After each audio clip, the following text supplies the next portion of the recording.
Welcome to this very informal chat today. I'm Pilvi Torsti, the director of the ETF, and I have the pleasure to hosting very special guest today, Mario Nava, Director General of the European Commission for Employment, Social Affairs and Inclusion. Very much welcome, Mario. Thank you very much. It's a pleasure to be here. About Mario a little bit. He has had really a remarkable career, but I think it's important to say it's really been dedicated to fostering equity and resilience, and always in Europe. Mario has really served across various European Commission directorates, covering structural reforms, financial stability, and most recently, employment and social affairs. Today we will really talk about the questions of education and training, the topics that are dear to us here at ETF. So thank you for joining us. Thank you. We of course had the pleasure to work together, hosting events, but also being in very serious meetings, including the 30th anniversary of the ETF.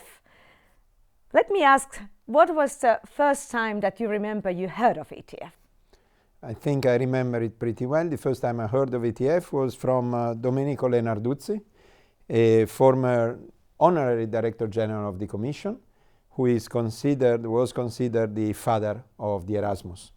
And I remember, I think he was participating to the meetings, and I knew him a very little bit. I was a desk, he was a Deputy Director General, so you know, the distance was big, but I always remember the smile he had when he was saying, I'll go to ETF next week. Well, now you are here as also our chair of our governing board in your capacity. So, any reflection? The ETF per se is a very visionary idea. I mean, the idea that 30 years ago member states would put money, it is important that people know how much money it is. It's 24 million a year, that they put money in order to train people who are outside Europe, because in some way or forms, through products, through services, or through people, this would come back to us. It's a very visionary idea, and because it's visionary, it pays off. Very easy to continue from that. Today, of course, we see very sort of strong demographic shift, and we see them also for the decades to come, relating also then to digital transformation, the green transition, and the change that takes place. So how do you see, when we also look at the EU neighborhood and the field of ETF, what sort of education and training policies should be in place for us to tackle this demographic change? The demographic changes in the world have been a constant since at least 200 years. I mean, Malthus, probably the most famous demographer on earth, at some point thought that the world would stop after the 1 billion people. We are now 8 billion people, and we are still doing well. But it is true that there is a fundamental novelty, that some areas are in a demographic decline, like Europe, very clearly, and some other areas are still on the rise and need to stabilize. The demographic decline in Europe is true for the people, but is even truer for the workers. The workers of Europe are decreasing at a very fundamental pace, about 1 million a year. It's really a lot. Every year we lose 1 million workers, and these workers, they do not disappear in the hypersphere. These workers stop work, stop contributing to the pension pool, and go in pension and start taking from the pension pool.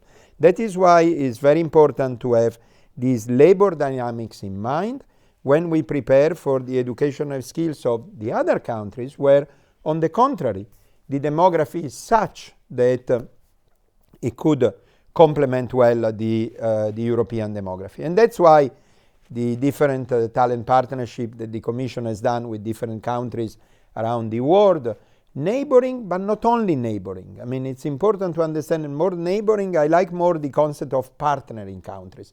There are countries who are far from Europe, but they partner with us a lot. It's important to understand that we need to educate the people to make sure that the people get skills which are by nature versatile. They make the people adaptable, and they make the people take up jobs today, but also being able to move from one to the other job. Half of the jobs that are present today will not exist in 30 years. Half of the jobs that existed 30 years ago do not exist anymore today. And we all know them. We have an example of that. So what is good is that people are equipped with skills, basic skills, literacy, financial literacy, numeracy, languages, and especially a big ability to move and to jump on the new development. Plus, we are in Europe, we are now facing two fundamental transitions, the green transition and the digital transition, and both are creating new jobs. New jobs which are often a mixture of existing jobs. Think, for example, I'll give a silly example, but think, for example, of those who put the solar panels on the roof. That's a mixture of being an electrician, being a roof expert, having some knowledge about exposure and so on and on. And in the middle, there is this job, which is extremely researched, because now what people want is to put the solar power on the roof. I have put my solar power on the roof in Brussels already 10 years ago. I waited 6 months because there are very few experts. But now there is a great demand for them, and they're growing. Following from this description of the demographies and how rapidly they are changing, where do you see probably are the most important policies, in particular if we are asked about the brain drain? Because that's a question that we are often confronted with as ETF, working in countries where it's in really as a worry. We have to distinguish between brain drain and labor mobility. Some labor mobility is natural. It happens. The brain drain is when the labor mobility has only one direction, and the direction becomes persistent in time. And that is a phenomenon that may, of course, come from third countries, but also within Europe we have had some internal labor mobility persistently in one direction. I think it's important to be aware of the fact that there are complementary forces to that, like, for example, European investment into the third countries, or like, for example, at some point, Europe importing more goods and services, which presupposes that people stay in the countries rather than importing people. So I think it's important when we develop our partnership with non-member states, with third countries, that we keep the issue of labor mobility at the center, and we see. Some labor mobility, however, is natural, and that's why, for example, in the Migration Act of 2023, we have inserted the concept of talent pools. The talent pools, which, if you want, is the 2+0 of the talent partnership. Talent partnership are bilaterals between member states and third countries. The talent pool, as the name says, is a pool of possible European vacancies where third countries could look at that with interest. So I believe the talent pool will showcase how much Europe has to offer to those who want to come here with us and have a future with us. And what is fundamental is that when you look at the European regulation, the rights that you have as a worker are identical, meaning identical, whether you are from a third country, whether you are from another country in Europe, or whether you are local. Your rights at work are identical, and I think this is the best guarantee we can give. Well, Mario, moving to a little bit to your career and your also background, you've transitioned from a leading economic reform initiatives now to focusing on employment and social inclusion. How has the shift somehow influenced your perspective, or are there some key takeaways that you would like to share with us? Well, yeah, economic reform was a phenomenal experience which took place from 2020, and obviously in a dramatic moment for Europe when we were experiencing a pandemic, when member states together decided to pool resources to take Europe out of the pandemic, and we didn't know it, but then also of the war. The results of the RRF are there to be seen. Europe today is on a growth trajectory that is higher than the one that was forecasted before the pandemic. The reform has been a fantastic experience, and now there are other colleagues bring it over.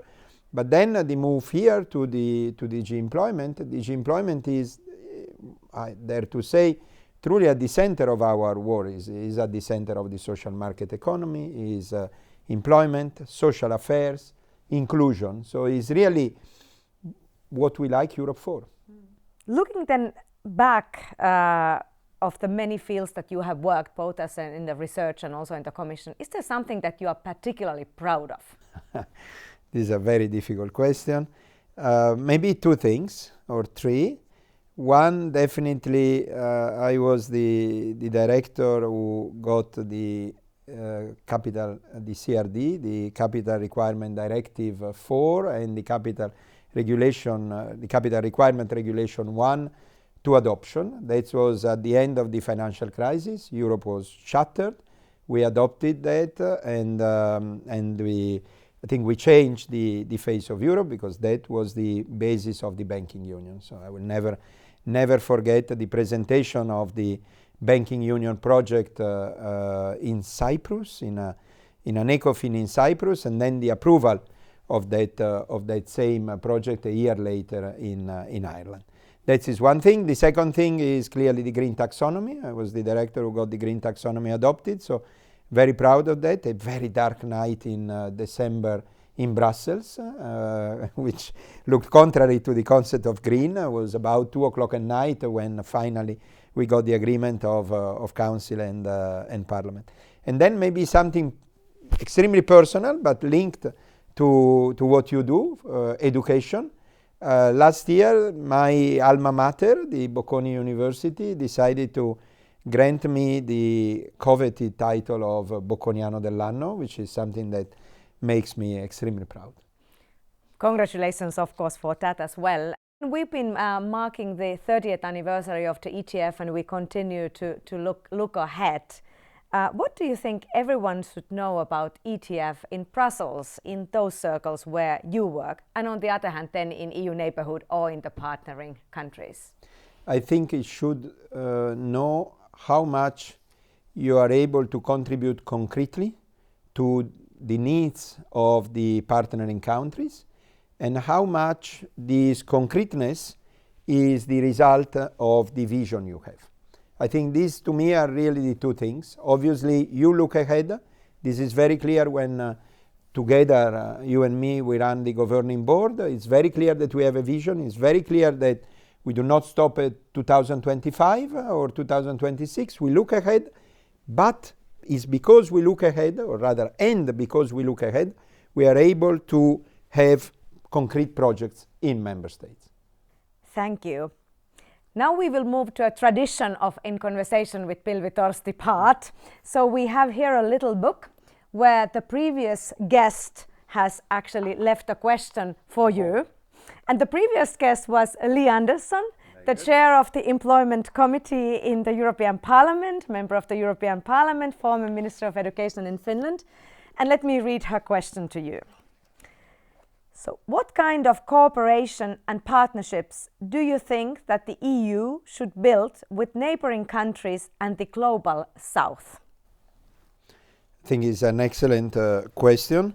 I think the cooperation and partnership that we should build with the global south and the neighboring country in its large lines has been sketched last year. For the migration part with the Migration Act, but then of course for the economic part, for the education part, is there to be still sketched. We have a long tradition of partnership with third countries. In every place you go, Europe is either the first or the second donor, most often the first donor, and in every place you work, Europe is the first or the second commercial partner. So I think, of course, it's a partnership which is based on respect, which is based on good links, but which is based, to me, on the future. So education is probably the thing that most points to the future, and therefore I think it is a fundamental part of our cooperation with the countries. And then, of course, there is the issue of value. One thing we are proud of in Europe are our values, which we think they are universal values, and this has been seen many times. For example, when you look at the various ESG values that have been around, the development goals that have been around, we always say that, for example, our semester embodies the different development goals. So I believe this ability of Europe to be at the center of any international development, be it at the G7, at the G20, at the COP. This is something which is, of course, fundamental in our cooperation with member states. That's definitely something we try to mention often as ETF, and I think it's often forgotten that EU actually is the largest single donor in the field of education and training globally. And it's probably not always that visible because it consists of different elements, and definitely that's the field where we want to continue. So Mario, in order to keep the tradition, now I would like to ask you to leave a question for someone that you will not know who it is, even we don't normally know. So I'll give you a moment to think about that question, but please write clearly so that then we can read it nicely, and then we'll take it from there.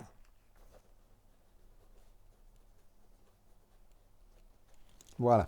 Thank you very much. Thank you very much, Mario. And thank you very much for being with us today in the conversation with Pilvi Torsti here at the ETF, European Training Foundation. And thank you all of you for being us today as well. Till next time.